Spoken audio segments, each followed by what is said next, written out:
ماں باپ کے اعمال کی وجہ سے ہے یا والدین کے ساتھ دقت اولاد کی وجہ سے،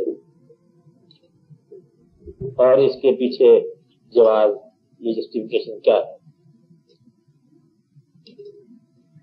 اچھا، ایک زندگی میں دقت جو ہوگی آپ لوگوں کو اکثر دور دور تک محسوس ہو سکتی ہے، وہ یہ ہے کہ آپ کی خواہش کہ finding out the justification for the ways of God, یہ تلاش نہیں کرنا کہ خدا کے اعمال کی ہیومن برین کے ساتھ جسٹیفیکیشن تلاش کرنا ان دفعہ کہا جائے، وہ ڈیوائن عمل ہے، ڈیوائن جسٹیفیکیشن ہے۔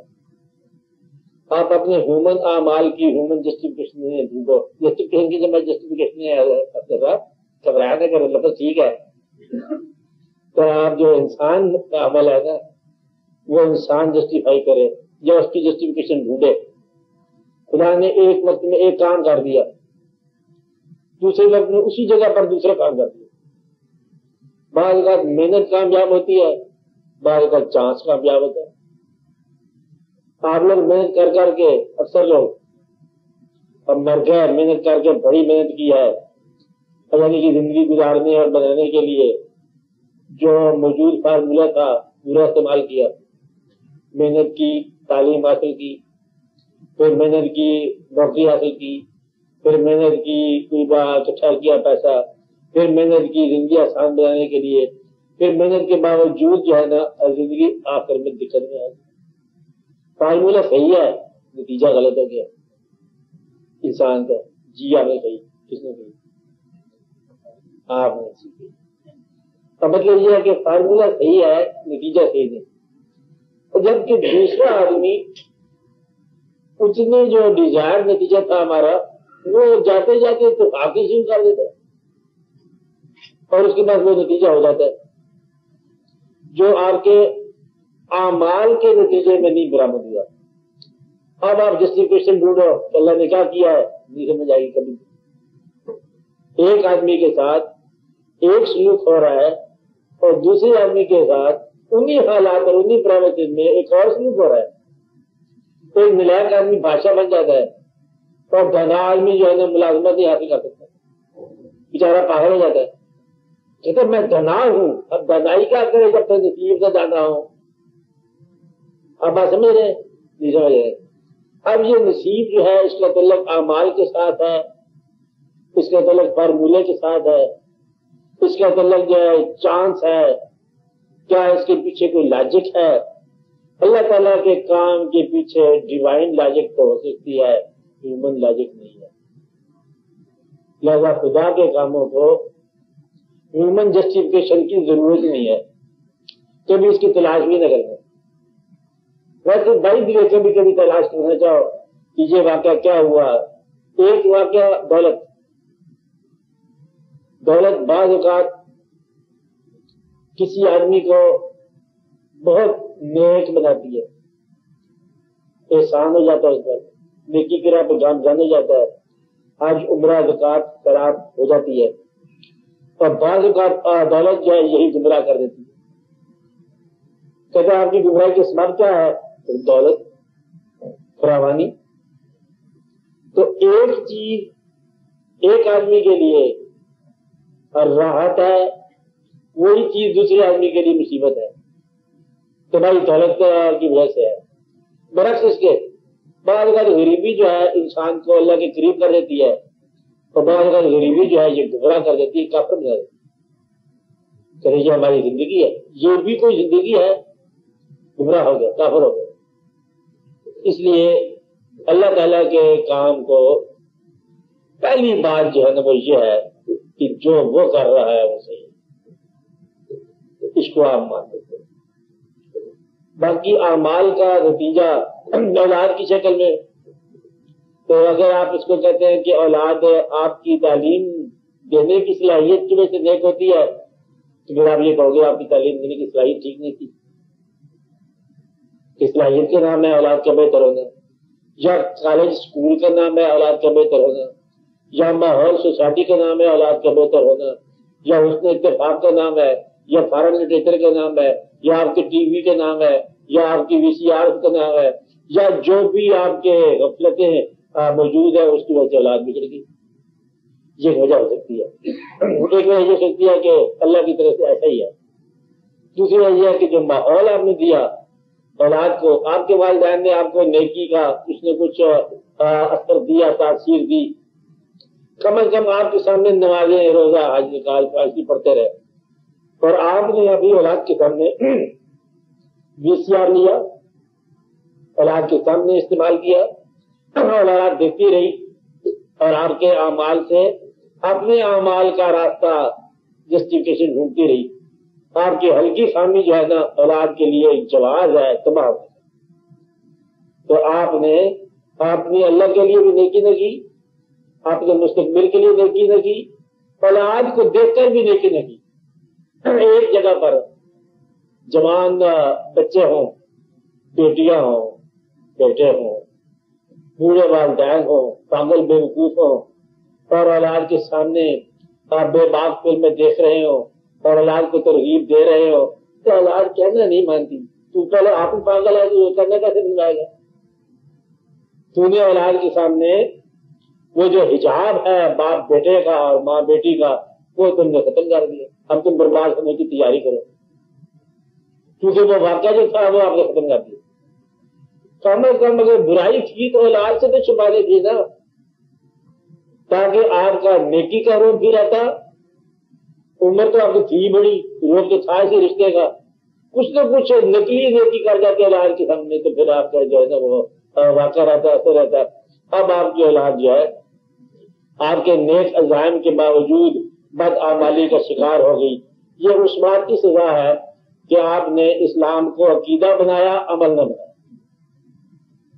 اسلام سے مراد جو بھی عقیدہ ہو آپ کا, ہمیں اس سے غرض نہیں ہے اسلام ہو یا نان اسلام ہو, جو عقیدہ آپ کا ہے وہ آپ کا عمل نہیں ہے. اس منافقت کی سزا یہ ہے کہ اولاد کا باغی ہونا. لیکن ہم اس کو اصول نہیں بنا سکتے, اس لیے کہ بعض اوقات پیغمبر حقیقت میں مکمل, علم دینے میں مکمل, صلاحیت میں افضل, ڈیوائن نصیحت کرنے والا, اور اپنی عمدہ جو اولاد ہے اس کو بھی نصیحت نہیں کرتے. تو اس کو ہم بولتے ہیں وما توفیقی الا باللہ. یہ اس کی مرضی ہے کہ جس کو چاہے صالح بنا دے, جس کو چاہے وہ باغی کر دے, جس کو چاہے عزت والا بنا دے, جس کو چاہے کچھ اور بنا دے. بہرحال جب اولاد آپ کے لیے باعث ندامت ہونے لگ جائے تو پھر آپ اس وقت توبہ کے دروازے پر ضرور دستک دو. اولاد ہی جب آپ کو آپ کے بس سے باغ کر دے, یعنی کہ اتنا ماں باپ کے بعد وہ تو خوف تھا, اولاد کا خوف آپ کو لگا رہے کہ اب یہ کیا ہوگا. یہ اس بات کا نتیجہ ہے کہ اولاد کے سامنے آپ ریزرو نہیں رہے, اولاد کے سامنے آپ زیادہ فرینڈلی ہونے چاہا, بے باک ہو گئے اور گستاخ ہو گئے اور آپ لاڑ پیار ہو گئے اور آپ برداشت کرو تو بھائی. ایک اس کا مقام یہ ہے. اولاد کو ماں باپ کا بعض اوقات سوال میں شامل ہے کہ ماں باپ کا گناہ اولاد ہونے کسی اولاد پر نازل. یہ پرانی کہانی آ رہی ہے کہ اوریجنل سن جو ہے آدم علیہ السلام کی غلطی جو ہے ہمارے لیے کیا ہے, یہ قصہ یا کہانی ہے. ہر آدمی اپنی زندگی میں انڈیپینڈنٹ ہے. ماں باپ کی غلطی جو ہے, اس غلطی کے باوجود بھی نیک بچے نیک ہو جاتے ہیں, کامیاب بچے کامیاب ہو جاتے ہیں. اپنی نااہلی کا دوسرے کو جواز بنانا ہی نااہلی کی سمجھ ہے, ورنہ اسی ماحول میں کامیاب انسان کامیاب ہو سکتا ہے. ناکام جو ہے وہ ناکام ہو کے جواز ڈھونڈے گا اور کامیاب یا کامیابی کا راستہ ڈھونڈے گا. اس لیے اپنی ناکامی کا جواز تلاش کرنا ہی ناکامی کو سند دینا ہے. کہ ناکامی کو جواز نہ مہیا کرو, اس سے بچو. آپ سمجھ رہے ہو, تو ناکامی کو جواز نہیں چاہیے, اس سے بچنا چاہیے. تو ویسے کامیابی یا ناکامی کوئی شاید نہیں, جو نہیں یہ مانی ہے. اگر آپ کی زندگی اللہ کے رضا میں ہے تو کامیابی کامیابی ہے، چاہے غریبی ہو، چاہے آپ کے امتحان میں ہو کہ نہ ہو، اللہ راضی ہے۔ یعنی کہ فائنلی آپ کی زندگی جب آخری سانس پہ ختم ہونا چاہے تو اگر اللہ کہے کہ میں زندگی پہ راضی ہوں تو گناہ کیا ہے؟ اور اگر اللہ ناراض ہو جائے تو پھر نیکی کیا تھی؟ نیکیاں بھی منظوری کا نام ہے اور گناہ معافی تک کی ہے۔ اگر گناہ کو وہ معاف کر دے تو گناہ کوئی نہیں ہے، نیکی کو نامنظور کر دے تو نیکی کوئی نہیں ہے، بات اس کے اپنے کرم کی ہے، اس کا خیال رکھو آپ۔ تو خود فیصلہ نہیں ہم کر سکتے، زندگی میں یہ فیصلہ کرنا بڑا مشکل ہے کہ یہ جو چیز ہم پر ہو رہی ہے یہ احسان ہے یا عطاب۔ بعض اوقات احسان ہوتا ہے اور ہم گھبرا جاتے ہیں، جب وہ نتیجہ تو ہو مجھ سے کتنی غلطی تھی، میں نے کیا سمجھا تھا یہ کیا ہو گیا، ایسی زندگی میں اکثر آتا ہے۔ اللہ بار بار فرماتے ہیں کیا ممکن ہے تم پسند کرو ایک چیز جو تمہارے لیے نقصان دہ ہو، اور آئے ممکن ہے تم ناپسند کرو وہ چیز جو تمہارے لیے فائدہ مند ہو۔ اور اکثر گھر میں کبھی جھگڑا ہو، کسی اتفاق خدا نہ کرتا نہیں ہونا چاہیے، کبھی میاں بیوی میں ہلکا سا اختلاف، برائے خراش اختلاف سرکل کبھی ہو تو پھر جھگڑا کرنے کی بجائے تنہائی میں بیٹھ کے سوچو کہ یہ چیز جو ہم نے چاہی تھی تو ہم نے تو بڑی سکون کا نتیجہ چاہا تھا، جس چیز کو ہم نے باعث سکون سمجھا تھا اس میں اضطراب پیدا ہو سکتا ہے۔ ہر گھر میں سکون موجود ہے، ہر گھر میں اضطراب موجود ہے۔ جب اضطراب کا وقت ہے تو سوچو کہ یہ سکون کے لیے یہ گھر بنایا تھا، اور جب سکون کا وقت ہے تو پھر دیکھو کہ اس میں اضطراب بھی آ سکتا ہے۔ تو گویا کہ یہ موسموں کی طرح آتے ہیں زندگی میں، کامیابیاں اور ناکامیاں، جیسے کبھی باہر آ گئی کبھی سزا آ گئی، یہ وقت آتا رہتا ہے، دن ہو گیا رات ہو گیا، کبھی خوشی ہوگی اسی ماحول میں، غریبوں کے گھر میں بھی ڈھولک بجتی ہے، امیروں کے گھر میں بھی ماتم کرا ہوتا ہے۔ آپ کی ایسی بات مطلب نہ غریب غریب ہے نہ امیر امیر ہے، غم خدا داد ہے، خوشی خدا داد ہے۔ دوست مل جائے تو غم کا سفر کٹ جاتا ہے، دشمن مل جائے تو خوشی کا راستہ رک جاتا ہے۔ بات تو ساری ہے کہ اگلا ملنے والا کہتا ہے اپنے ہاتھ کی لکیریں بعد میں دیکھو، اس کے ہاتھ کی لکیر بھی دیکھو جس کا ہاتھ تیرے ہاتھ میں، تم دونوں پاگل ہو۔ آدھا لکیریں اس کے ہاتھ میں ہوتی ہیں، آپ ایسے میرے اس کے ہاتھ کی لکیر نہ تمہاری لکیریں کیا کرے گی؟ اس لیے آدھا ایکسیڈنٹ جو ہے آپ کی نیک ڈرائیونگ کا ہے، آدھا ایکسیڈنٹ میں برے ڈرائیور کا ہے جس کو ڈرائیونگ نہیں آتی۔ لہٰذا ایکسیڈنٹ جو ہے آمد کا راستے میں آ جانا بھی ایکسیڈنٹ ہے۔ ہر چند کے آپ دانا ہو، داناؤں کو تباہ کر سکتا ہے ایک آمد جانے والا۔ ایک چائنا شاپ آپ بنا لو اور بیل صاحب کو کون روکے، اس کا نام ہی بھول ہوتا ہے، وہ آپ کی دکان میں آپ کو سلام کرنے کے لیے آ جائے، چل کراتی آپ کے برتن ہو جائے صاحب۔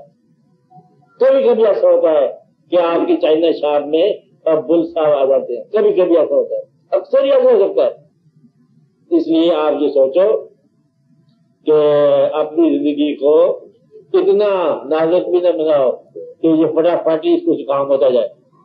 زندگی اللہ کے فضل کا نام رکھو، اور اللہ کا فضل جو ہے اس کا ثبوت کیا ہوگا؟ آپ راضی رہنے کی صلاحیت پیدا کر لو، بس اللہ کا فضل ہے۔ جو آ رہا ہے مہر لگی ہوتی ہے ڈیوائن، یہ آسمانی چٹھی کھانے سے آیا داخانہ، یہ ہماری طرف سے آیا کہ قبول، یہ بھی ہماری طرف سے آیا قبول، رنج آیا قبول، خوشی آئی قبول، تنہائی آئی قبول، دوست آیا قبول، اور کچھ بھی آ جائے قبول، جو آیا قبول۔ جب ادھر سے آنے والی چیز قبول کرو گے تو آپ یہ سمجھو آپ کامیاب ہو، اور یہ صلاحیت بڑی دیر کے بعد آتی ہے۔ اسے کہتے ہیں اپنے آپ پر قابو پانا، یعنی کہ اپنی خواہش کو اس کی خواہش کے تابع کرنا۔ اس لیے اولاد ہی کوئی نہیں ہوتی، میں نے پہلے بتایا ہوں آپ کو۔ جب آپ وجود میں ہوتے ہو تو اولادیں ہوتی ہیں، دماغ میں ہوتے ہو اولادیں ہوتی ہیں، جب آپ روح تک جاتے ہو اولاد ہی کوئی نہیں ہوتی۔ روح مفرد ہے، نہ روح کا کوئی باپ ہے نہ کوئی بیٹا ہے، نہ یہ کسی کی اولاد ہے۔ ہر آدمی جو ہے فردن جواب دہ ہے۔ اگر ماں باپ جواب دہ ہوتے اولاد کے لیے تو پھر آپ کے پاس ذمہ داری تھی۔ جب آپ قیامت ضرور ہی آ سکتی ہے، جب آپ قیامت کو نیند سمجھ لو تھوڑی دیر کے لیے، کہ جب آپ نیند کے حصار میں ہوتے ہیں تو فردن ہی ہوتے ہیں نا، جب آپ اللہ کے روبرو جائیں گے فردن فردن تو پھر آپ سے آپ کا بوجھ پوچھا جائے گا. بلا کر کوئی کسی کا بوجھ اٹھانے والا نہیں ہوگا. لہذا اولاد کی ذمہ داری ماں باپ پر پھر اس وقت تک ہے جب تک اولاد بالغ نہ. تو اس کی گنجائش نہیں ہے. ہر بندہ جو ہے نیک ہو سکتا ہے, ہر بندہ گمراہ ہو سکتا ہے. آپ کے ذمہ یہ کام تھا کہ ہم نے اس وقت آپ کے بچوں کی خدمت کی جب آپ کے پاس شعور نہیں تھا. اب شعور تمہارا بڑا ہو گیا, آپ ذمہ دار ہیں. اب وہ اپنی طور پر جواب دہ ہے. اپنی طور پر کیا ہے؟ جواب دہ ہے. اپنی یہ زندگی ان کی آزاد ہے, ان کے لیے دعا کرو, ان کی طرف سے اصلاح کرو, روک نہیں سکتے آپ. یہ وجہ ہے کہ اچھوں کے بعد اوقات برے بیٹے پیدا ہوتے ہیں اور برے گھروں میں اچھے گھر آدمی پیدا ہو جاتے ہیں. اس طرح زندگی سے موت پیدا ہو جاتی ہے, موت سے زندگی پیدا ہو جاتی ہے. اس طرح ایول سے گڈ پیدا ہو جاتا ہے, گڈ سے ایول پیدا ہو جاتی ہے. اینڈ گڈ ماحول میں ایک بیڈ آدمی آ سکتا ہے, اینڈ بیڈ ماحول میں ایک گڈ پیدا ہو سکتا ہے. اچانک محفل لگی ہوئی تھی, بڑی بے بھاگ سی گانے لطیفے ہو رہے تھے, ایک آدمی نے این کہیں پر جانکاری دیکھا جائے گا, تب شرم کا موقع آ گیا تو ہم نے نماز پڑھی. میلے کے اندر پہاڑ کے اندر میلہ لگ رہا تھا اور اذان کا وقت آیا, سب نے ایک آدمی, دو آدمی, تیسرا آدمی, چوتھے کو پکڑ لیا. چوری ہو گئی کاروبار. ایسا ہوتا ہے. اس لیے یہ فیصلہ کرنا بڑا مشکل ہے کہ کون کس کے لیے جواب دہ ہے. کوئی کسی کے لیے جواب نہیں دے. آپ نے اپنا بوجھ آپ نے ابھی جواب دے. سوال کرنے والے جواب کی طرح جائے اور بخور سوال کرنے والے کتنے چلے گئے. خبردار ایسا کام کیا تھا, سوال چھوڑ کے چلے گئے, جواب ختم نہیں تھا. اچھا, بات یہ ہے کہ کوئی کسی کے لیے جواب دہ نہیں ہے, مجھے پتا تھا آپ کو. اس لیے آپ لوگ دعا کیے کرو اور اپنی پریشانی کے لیے, پریشانی کو قائم رکھنے کا آسان طریقہ, پریشانی کی ذمہ داری کسی اور پر ڈال دو, قائم رہے گی انشاءاللہ. پریشانی آپ کی ہے, آپ سیدھے ہی اللہ کی طرف رجوع کرو, کیا پریشانیاں دور کرنے والے اس کو دور کر دیں. ورنہ پریشانی کی وجہ ڈھونڈو گے تو پھر وجہ قائم رہے گی. کبھی یہ وجہ ہوگی, کبھی وہ وجہ ہوگی, کبھی ہم وجہ, کبھی تم وجہ, کبھی وجہ. وجہ کی بات نہیں ہے. بات یہ ہے کہ اس کا فضل ہو جائے کہ ان وجوہات میں بھی سکون ہے, ان کے باوجود سکون ہے. غریب گھرانے میں نے کہا خوشیاں ہوتی ہیں, ہو سکتی ہیں, اس لیے یہ اللہ تعالیٰ کا خاص فضل ہے کہ اس کی مہربانی ہو. ضروری نہیں کہ افطاری کے وقت جو بہت سارا مرغن غذائیں ہو تو افطاری میں زیادہ لطف آئے گا. روزہ رکھا ہونا چاہیے, بس خالی پانی کے ساتھ جیسا وہ پی جاتا ہے اور پھر ہو جاتا ہے. بشرطے کہ روزہ ہو, نہ ہو تو ہر شب بدرسی پیدا کرے گی, بیمار ہو جاؤ گے, بلکہ مر جاؤ گے. شرم سے نہیں مرتے ہوتے اور ایٹنگ سے مر جاؤ گے. ایک تو وعدہ کر دیں نا آپ نے کہ اگر روزہ نہ رکھا جائے تو افطاری نہیں کرنی کہیں بھی. یہ پتہ کا ہو چکا آپ کا ہمارا, نہ افطاری میں بلانا کسی کو, نہ کسی کا چاہنا ہے. ورنہ وہ بڑا گستاخ انسان ہے جو روزہ نہیں رکھتا اور افطاری کا انتظام میں شامل رہتا ہے. میں بیمار ہوں, سب مجھ کے بیمار ہیں آپ, کیونکہ آپ روزہ نہیں رکھتے کہ بیماری ہے نا, آپ یہ افطاری مقداری مت کریں. افطاری کم از کم کوئی چیز جو اللہ تعالیٰ کے کام کی وجہ سے ہے وہ ان لوگوں پر ہے جو اس کو بہتر ہے. بات ہے. ہاں آپ سوال کرو, ہر آدمی ایک سوال کرے.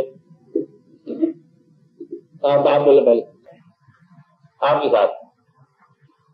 میں نے کہا ابھی فکرا کہ اپنی پریشانی کے لیے دوسرے کو انسٹیبل ٹھہرانے کا خیال نکالو تاکہ اس سے نجات ہو جائے, ورنہ قائم رہ جاتی ہے. ہاں آگے بار کون ہے, بلا لو. ہاں آپ کیا کہنا چاہتے ہیں؟ ہاں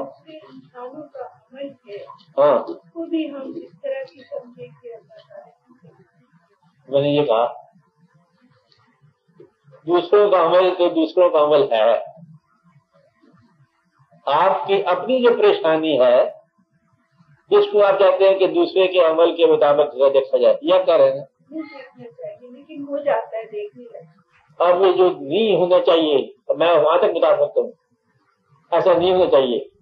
آگے مان لیجیے کہ ایسا ہو جاتا ہے زیادہ کھانا نہیں کھانا چاہیے، اس میں بدہضمی جاتی ہے، کہتی ہاں کھانا تو نہیں چاہیے لیکن ہم کھا لیتے ہیں، پھر مر جاتے ہیں، ہم کیا کریں؟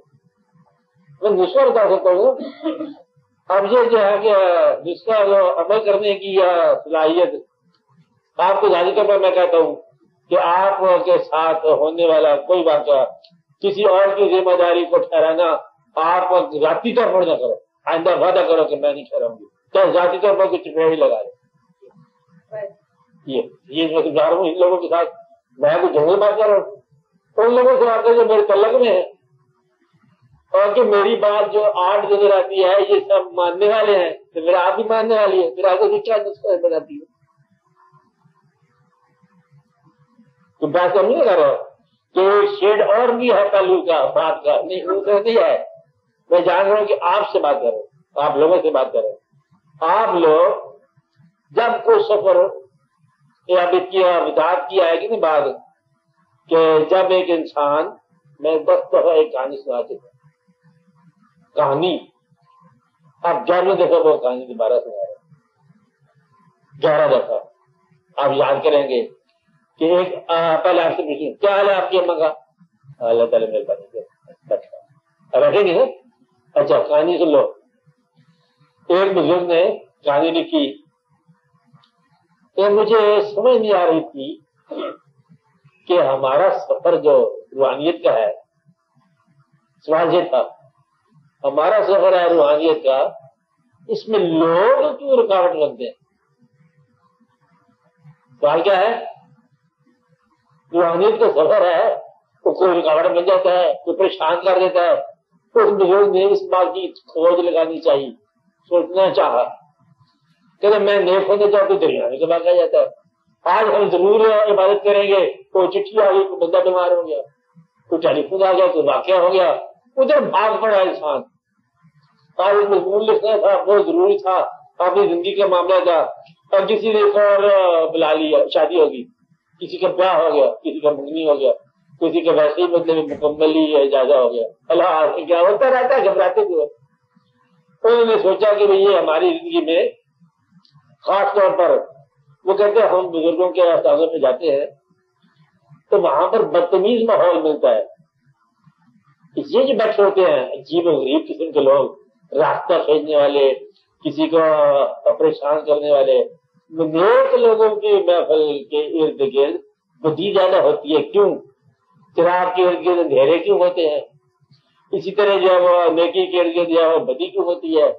اور جہاں بھی کوئی نیک انسان چلا راستے میں رکاوٹیں ہوتی کیوں؟ تو میں سمجھتا تھا، میری سمجھ آئی یہ بڑا راز نہیں سمجھ آ رہا.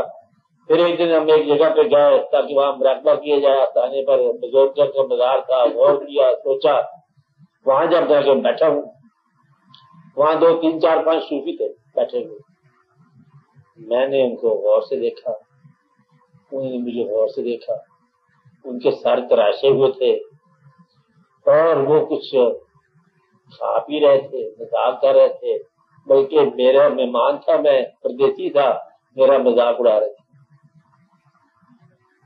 بڑی سخت پریشانی ہوئی، یہ سفر بھی کھوٹا ہو گیا. میں نے کہا اس طرح میں کھوٹا کرتا کرتا بالکل ہی کھوٹا سے کرنا ہو جاؤں. میں نے کہا یہی فیصلہ کرو، یا ہوں یا نہیں ہوں، دیکھا جائے گا. تو وہاں میں خاموش ہو گیا. انہوں نے یہاں تک نوبت آئی کہ وہ خربوزہ کھا رہے تھے، خربوزہ کھاتے جائیں، چھلکے میرے اوپر پھینکتے جائیں، مذاق میرا اڑاتے جائیں. اور میں نے مقام دیکھا تو مقام ان کا بڑا سا سطحی تھا. میں پھر بھی مطلب درویش سے تھا. میں نے ان کے مقام کو پہچان لیا، وہ میرا مقام کا پہچان. اور پھر میرا مذاق اڑاتے جا رہے ہیں. اور پھر میں نے سوچا کہ اگر یہ لوگ ہیں میرا راستہ روکنے والے تو پھر میری نیکی ختم ہوگی. یعنی کہ اگر یہ معمولی انسان، دوسرا انسان، ساتھ نے کچھ کی لفظ استعمال کیا جس کا ترجمہ گونگو کا پٹھا بنتا تھا، اگر دوسرا انسان میرا سفر روک سکتا ہے تو پھر میرا سفر ہی کیا ہے، ختم ہو گیا. پھر میں وہاں غور کر کے میں بیٹھ گیا. وہ جو حجاب تھا نا کھل گیا. راز عاشق راز یہ ہے کہ یہی تیری ازمائش ہے اور یہی تیری انعام کا ذریعہ ہے. یہ لوگ یہ نہ ہوتے تیرا انعام ہی کیا تھا. مبارک ہو ان لوگوں کو دے، ان کا شکریہ ادا کر، انہوں نے تیرے سفر کو باعزم بنایا، باہمت بنایا۔ یہ سیڑھیاں ہیں عروج پر جانے والی، کہ میں باہر نکلا اپنے عرفان لے کے، ان لوگوں کو میں نے فردن سلام بولا اور میں کامیاب ہو کے واپس آ گیا، وہ وہیں کے وہیں ٹھہرے رہے۔ تو جو آپ کا راستہ روک رہے ہیں صداقت کے سفر میں، ان کو پہلے سلام بول اپنا، اور پھر شکر ادا کر ان کا، اور پھر ان کا احسان زندگی پر یاد رکھو کہ یہ نہ ہوتے تو کہاں جاتے تیرے دیوانے۔ یہ تو ہے لوگ، ان لوگوں نے تو آپ کو مطلب مقام دیا ہے۔ اس لیے یہ ہرڈلز ہیں، یہ آبسٹیکلز ہیں، اور یہی وہ ترجمہ غالب اقبال نے کیا، بعد مخالف تندیب کیا تھی گھبراہٹ اقبال والا واقعہ ہے نا، مطلب یہی بلند کرنے والے واقعات ہیں۔ یہ تو ساری زندگی پروز ایک ہو جاتی، 7 روپئے کمائے ہیں، 3 روپئے اور ملا لو 10 روپئے ہو جائیں گے، ساری میں یہ کرتی رہتی۔ اس کو غالب اقبال ہی نے کہا کہ فرصت کشم مدے یہ دل بے قرار رہا، شخص و شکن زیادہ کن یہ سوء تابدار ہے، تو اور مشکل پیدا کر۔ کہتا یہ تو بھی آسان ہے زندگی، ابھی تو 2-4 حادثے ہوئے ہیں، تو اور ہم اور ہیں، اور میری کائنات نثار ہو کبھی میرے اجڑے وطن میں آتی ہے نا، کہ نہ تم ماہ بن کے فلک میں رہا، نہ تم پھول بن کے چمن میں آ، اور یہ جو میں بنا رہا ہوں جو آشیاں، اس سے برف بن کے جلا بھی دے۔ وہ جلا دینا جو ہے نا، ان لوگوں کو شکر ادا کرو، بجلیوں کو شکر ادا کرو، تیرے 4 تنکوں کی اوقات یہی ہے۔ تنکے بچا کے لے جانا ایسے ہے اور جیسے اپنی جہالت کی حفاظت کرنا، زندگی کو بچا کے لے جانا۔ ان احمقوں کی نظر کر کے جاؤ اور ان سے راستہ لو، جو بچ گیا وہی تیری کامیابی ہے۔